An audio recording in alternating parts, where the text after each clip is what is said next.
Assalamualaikum warahmatullahi wabarakatuh. Selamat datang lagi di channel saya Bapak Ibu sekalian, dan video kali ini masih saya tujukan untuk Bapak Ibu kader pendataan keluarga tahun 2021 nantinya. Jadi Bapak Ibu sekalian, di video kali ini saya akan menjelaskan sedikit tentang blok KB. Jadi kalau di video sebelumnya saya sudah menjelaskan tentang blok kependudukan, kita sekarang masuk ke blok KB. Di formulir Bapak Ibu sekalian nanti ini ada di halaman belakangnya. Jadi di halaman belakang itu ada dua blok, blok KB dan blok pembangunan keluarga. Nah, untuk video kali ini saya akan menjelaskan tentang blok keluarga berencana atau blok KB. Dan di sini nanti akan ditanyakan pertanyaan seputar keluarga berencana. Dan hanya ada 9 pertanyaan di sini dengan beberapa itemnya nanti, dan di blok ini nanti sudah ada pertanyaan loncatan. Jadi Bapak Ibu, bagaimana nanti mengisi blok KB ini, kita lihat di layar Bapak Ibu sekalian. Saya tampilkan ada beberapa slide. Jadi pertanyaan ini nanti hanya ditujukan kepada wanita kawin usia 10, 40 sampai 49 tahun. Nah, kalau di tahun 2015 PUS kita patok umurnya 15 sampai 49. Di 2021 ini definisinya adalah kepada wanita kawin umur 10 sampai 49 tahun. 10 sampai 49 tahun. Nah, pertanyaan yang paling sering muncul nih, gimana kalau pas pendataan itu tidak ada si ibunya? Nah, pertanyaan ini ditanyakan atau tidak? Tetap ditanyakan. Kalau ada suaminya, insya Allah tuh suaminya tahulah pertanyaan seputar KB, misalnya alat kontrasepsi, jumlah anak, dan sebagainya. Idealnya memang ditanyakan kepada si ibunya, tapi kalau pas pendataan tidak ada si ibunya di rumah, yang ada suaminya, boleh ditanyakan kepada suaminya. Jadi gitu Bapak Ibu sekalian, dan bentuknya seperti ini. Nah, ini dia indikator keluarga berencana. Di layar Bapak Ibu sekalian muncul tuh. Ada nanti ditanyakan tentang frekuensi melahirkan, jumlah anak yang lahir hidup, jumlah anak yang masih hidup, jumlah anak yang diinginkan, status dan usia kehamilan, status penggunaan alat atau obat atau cara KB atau kontrasepsi, dan penggunaan obat atau cara atau alat kontrasepsi. Pertanyaan nomor 5, status penggunaan alat atau obat atau cara kontrasepsi dalam 12 bulan terakhir. Nomor 6, alasan utama tidak pakai KB kalau yang tidak menggunakan KB atau putus pakai KB. Nomor 7, jenis atau alatnya yang digunakan. 8, sumber mendapatkannya. 9, jenis informasi yang didapatkan saat pelayanan KB, saat mendapatkan pelayanan kontrasepsi. Nah, jadi bentuknya seperti ini. Ini pertanyaan pertama di paling kiri atas. Tadi definisinya sudah jelas ya, ditanyakan kepada wanita usia subur yang memiliki pasangan. Baik Bapak Ibu, pertanyaan pertama adalah sudah berapa kali ibu melahirkan? Ditanyakan sudah berapa kali melahirkan, berapa kali si ibu itu melahirkan. Misalnya ada 2 kali, 3 kali, 4 kali, dan sebagainya. Ini ada 2 kotak di sini, nanti diisi kalau dia 1 kali 01, kalau 2 kali 02, kalau 10 ya 10 ya. Jadi Bapak Ibu, di pertanyaan nomor 1 juga nanti ada klasifikasinya lagi. Sudah berapa jumlah anak lahir hidup? Anak lahir hidup itu diartikan ketika lahir itu dia menunjukkan tanda-tanda kehidupan, misalnya bernafas, menangis, atau dicek oleh dokter atau bidan menunjukkan tanda-tanda kehidupan. Jadi kalau dia lahir menunjukkan tanda-tanda kehidupan, itu dicatatkan sebagai anak yang lahir hidup, walaupun mungkin hidupnya hanya 1 jam, 2 jam, atau hanya 10 menit. Tapi ketika dia lahir menunjukkan tanda-tanda kehidupan, itu dicatatkan sebagai anak yang lahir hidup. Nah, berapa laki-laki, berapa perempuan, sama ya. Diisi 01, 02, berapa jumlah yang dilahirkan oleh si ibu. Jadi karena dia ada 2 kotak, jadi 01 kalau 1, 02 kalau 2. Pertanyaan yang keduanya dari poin 1 ini, berapa jumlah anak yang masih hidup? Nah, misalnya tadi tuh ada anak yang meninggal, baik masih balita atau pas sudah dewasa. Nah, ditanyakan sekarang yang masih hidup berapa anaknya? 1 kah, 2 kah, 3 kah, dan seterusnya. Silahkan diisi. Pertanyaan nomor 2, nanti ditanyakan jumlah anak yang ideal yang diinginkan. Jadi jumlah anak yang diinginkan diisi dengan jumlah anak ideal yang diinginkan oleh responden ketika pertama kali menikah. Jadi ketika mereka menikah dulu, mereka berangan-angan punya anak berapa, idealnya menurut mereka itu berapa. Silahkan diisi. Jumlah anak yang diinginkan ini belum tentu sama dengan jumlah anak yang saat ini dimiliki. Bisa jadi mereka dulu berangan-angan punya anak 5, tapi sekarang dia cuma punya anak 2, atau dulu berangan-angan punya anak cuma 2, tapi faktanya sampai 4 gitu ya. Oke, cukup mudah Bapak Ibu. Nah, ini pertanyaan nomor 3, ini sudah ada nanti pertanyaan loncatan. Nah, ini pertanyaan ditanyakan apakah saat ini si ibu sedang hamil. Jika ya, disilang ya, disilang Bapak Ibu. Jadi ini isinya disilang, bukan diconteng, disilang. Jika ya, disilang.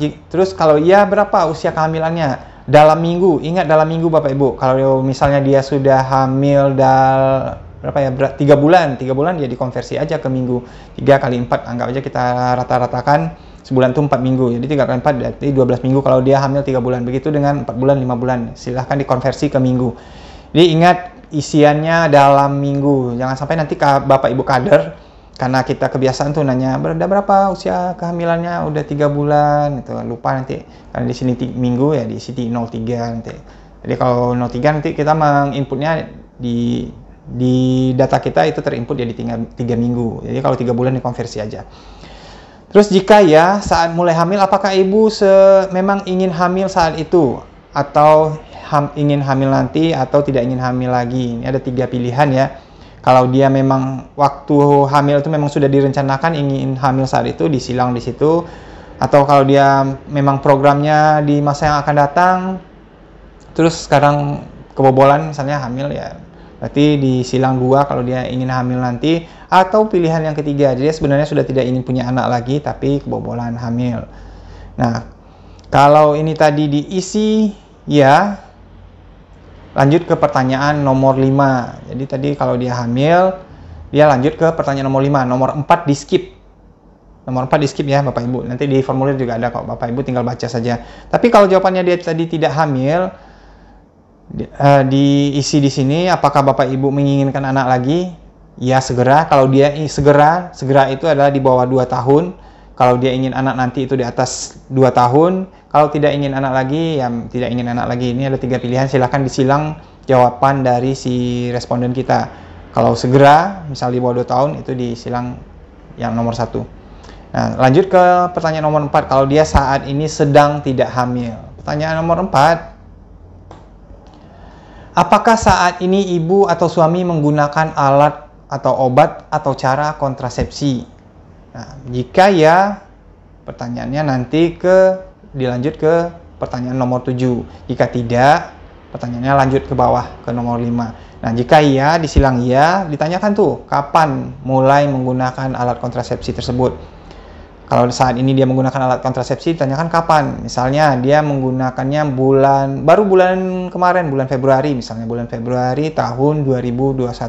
Silahkan diisi. Tapi kalau jawabannya tidak, tadi disilang tidak, pertanyaannya lanjut. Kalau iya tadi loncatnya ke nomor 7. Kita lanjut ke nomor 5. Pertanyaan nomor 5, apakah dalam 12 bulan terakhir ibu atau suami pernah menggunakan alat atau obat atau cara kontrasepsi? Jika ya, disilang ya.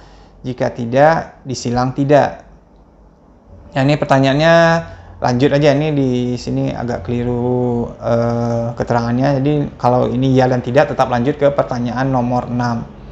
Nah, jika ia pernah menggunakan, kapan mulai menggunakan atau obat atau cara tersebut? Kapan mulai menggunakan? Kalau dia pernah ya, kalau pernah menggunakan, misalnya bulan Januari tahun 2020, 01/2020, tinggal diisi.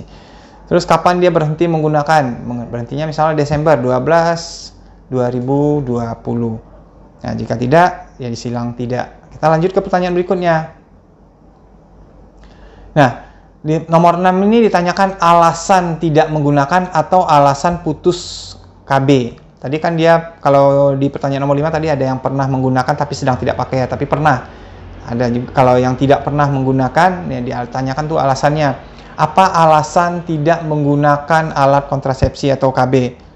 Jadi karena ingin anak atau ingin hamil, tidak tahu tentang KB, alasan kesehatan, misalnya tidak cocok dengan alat kontrasepsi apapun, atau obat kontrasepsi apapun, tidak ada yang cocok. Nah, atau takut efek samping, atau tempat pelayanan jauh, atau alat atau obat atau cara tidak tersedia, atau biaya mahal, tidak ada alat atau obat yang cocok, suami atau keluarga menolak karena alasan agama, suami tinggal jauh, jarang berhubungan, tidak ada petugas pelayanan KB, infertilitas atau menopause.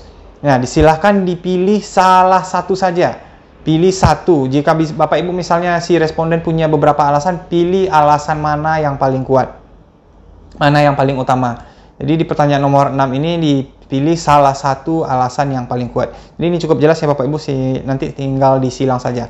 Kita lanjut ke pertanyaan nomor 7. Di pertanyaan nomor 7, pertanyaannya adalah jenis atau alat atau obat jenis alat atau obat atau cara kontrasepsi yang dipakai saat ini atau terakhir dipakai. Nah, ini bagi yang pernah menggunakan alat kontrasepsi ya. Apa yang terakhir dipakai?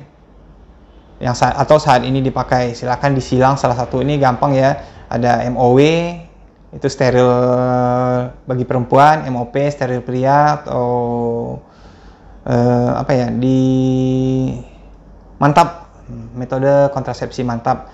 Ada IUD, spiral atau AKDR. Spiral yang nama yang paling populer di kalangan ibu-ibu, spiral. Ada implan atau susuk yang ditaruh di bawah lengan, ada suntik, ada pil, ada kondom, ada mal atau ASI eksklusif. Ya, alat kontrasepsinya menggunakan ASI eksklusif kalau bayinya masih di bawah usia 6 bulan. Terus tradisional di luar yang ini, tapi mereka mengaku menggunakan alat kontrasepsi yang di luar pilihan ini, misalnya senggama terputus atau jamu-jamuan, nah, seperti itu. Nah, kalau jawabannya adalah tradisional, stop. Jadi ini pertanyaannya selesai di sini, nggak usah ditanyakan lagi. Kalau jawaban di sini adalah tradisional, tapi kalau jawabannya bukan tradisional, kita lanjut lagi ke pertanyaan berikutnya. Sumber mendapatkan pelayanan kontrasepsi atau mendapatkan alat kontrasepsi dari mana? Yang terakhir atau yang sedang digunakan, misal dari rumah sakit pemerintah, rumah sakit swasta, puskesmas, klinik swasta, praktek dokter, pustu, bidan mandiri, mobil pelayanan KB, toko atau obat, atau dari apotik. Silakan dipilih salah satu dan lainnya kalau ada pilihan yang di luar, ditulis lainnya kalau ada di luar pilihan ini. Terakhir pertanyaan nomor 9. Jadi di nomor 9 ini pertanyaannya, pada saat pertama kali datang ke tempat pelayanan KB untuk mendapatkan alat atau cara kontrasepsi terakhir, apakah Bapak, Ibu, atau suami mendapatkan info tentang, jadi ditanyakan apakah dijelaskan tuh tentang jenis-jenis atau alat obat kontrasepsi, dijelaskan nggak jenis-jenisnya, efek sampingnya dijelaskan nggak, mendapatkan informasi tentang efek samping nggak, cara KB atau alat kontrasepsi lainnya. Terus ditanyakan apa yang harus dilakukan apabila mengalami efek samping. Apakah dijelaskan nggak ketika Bapak Ibu mendapatkan efek samping ketika menggunakan alat kontrasepsi? Dijelaskan nggak oleh petugasnya, misalnya bidan atau dari apotekernya atau dari petugas penyuluh kita. Nah, silahkan silang salah satu dari jawaban ini. Disilang jawaban-jawaban yang dijawab oleh responden. Mungkin itu saja Bapak Ibu penjelasan singkat tentang blok KB. Jadi nanti kita akan lanjutkan ke blok di video berikutnya, kita akan jelaskan tentang blok pembangunan keluarga yang lumayan banyak pertanyaannya dan akan ada pertanyaan-pertanyaan yang sensitif. Baik Bapak Ibu, mudah-mudahan Bapak Ibu bisa memanfaatkan video ini untuk pendataan keluarga tahun 2021 nantinya. Jika ada yang mau ditanyakan, silakan ditanyakan di kolom komentar. Jika suka silakan di like, tidak suka di unlike saja. Jika rasanya ini dibutuhkan oleh teman-teman pendata lainnya, silakan di share. Terima kasih sudah menonton. Saya doakan Bapak Ibu sekalian dalam keadaan sehat, dijauhkan dari penyakit, dan mudah-mudahan pendataan keluarga kita nanti lancar. Wabillahi taufik wal hidayah. Assalamualaikum warahmatullahi wabarakatuh. Sampai ketemu lagi di video berikutnya, insya Allah.